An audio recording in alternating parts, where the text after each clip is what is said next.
Are you sitting down? Because this is huge. We are talking about a major roster shift in the trenches just as the postseason is about to kick off. A key depth piece from our defensive interior is heading back to a bitter rival at the absolute worst possible time. And it involves a player who knows our system inside and out. This move behind the scenes is going to shake the way the coaching staff prepares for the upcoming wildcard hunt. Before we dive into the details of this shocking transaction, do me a huge favor and hit that like button, subscribe to the channel for the fastest updates in the league, and drop a comment right now with your name and the city you are watching from. We want to know who is representing the Navy and Orange today.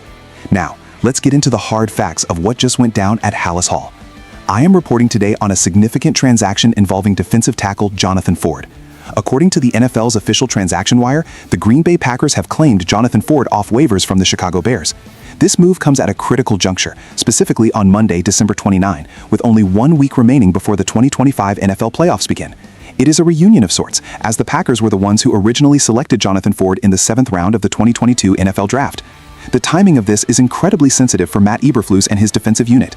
Jonathan Ford had been a part of the Bears' rotation, playing 12 games for us since we signed him off the Packers practice squad last December. He was brought in to provide size and stability during the final stretch of the 2024 season.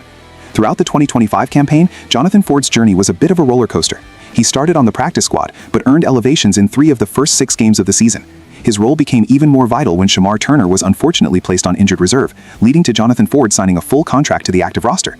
Statistically, Jonathan Ford provided 96 defensive snaps over 8 games this season, recording 4 true tackles. While those numbers might not scream Pro Bowl, his presence as a 338-pound space eater was something the coaching staff valued for the scout team and rotational depth. However, the Bears front office made the difficult decision to waive Jonathan Ford on December 27 to clear a spot on the 53-man roster, likely hoping he would clear waivers so they could stash him back on the practice squad. That gamble did not pay off. The Packers, seeing a need for interior depth and perhaps a chance to gain some intel on a potential playoff opponent, swooped in and grabbed Jonathan Ford before he could return to Chicago. This creates a fascinating tactical dilemma for Matt Eberflus. The Bears are currently sitting at 11-5 and are preparing to face the Detroit Lions at Soldier Field for the regular season finale. The interior of our defensive line is now relying heavily on a rotation of Grady Jarrett, Gervon Dexter Sr., Andrew Billings, and Chris Williams. When you look at the productivity of this group, there is a glaring concern. Gervon Dexter Sr. has been the lone bright spot in terms of interior pass rush, racking up 5 sacks and 5 tackles for loss. However, the other 3 combined, Jarrett, Billings, and Williams, have only produced 2 sacks all year. This lack of production is a major reason why the Bears currently own the league's worst pass rush win rate at a staggering 28% according to ESPN Analytics. Losing Jonathan Ford might not seem like losing a superstar, but in the playoffs, depth is everything. If any of the primary 4 tackles suffer an injury, the Bears are now looking at a very thin bench. There is speculation that the Bears might look for outside help, perhaps a veteran like Christian Wilkins, who is currently a free agent, but the front office has shown a tendency to trust their internal development. Looking at the playoff picture, the implications of Jonathan Ford moving to Green Bay are massive. The Bears have a 77% chance of clinching the number 2 seed in the NFC. To secure that spot, they either need to beat the Lions this Sunday or hope the Philadelphia Eagles stumble against the Washington Commanders. If the Bears do finish as the 2 seed, they are locked into a collision course with none other than the Green Bay Packers, who are already solidified as the number 7 seed. This means Jonathan Ford could be lining up against his former teammates at Soldier Field in the wildcard round just 2 weeks after leaving the building. The historical weight of a Bears versus Packers playoff game cannot be overstated.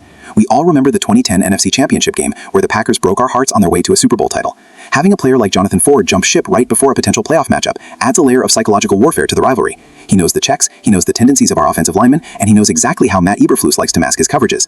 The Bears' pass rush inefficiency is the Achilles heel of this team right now. Without a consistent push from the middle, the secondary is forced to cover for longer periods, which is a recipe for disaster against elite quarterbacks in January. Jonathan Ford was a safety net, and now that net has been snatched away by our greatest rival.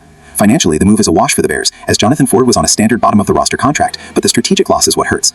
As we look ahead to the Lions game, the focus remains on winning and securing that home field advantage for the first 2 rounds.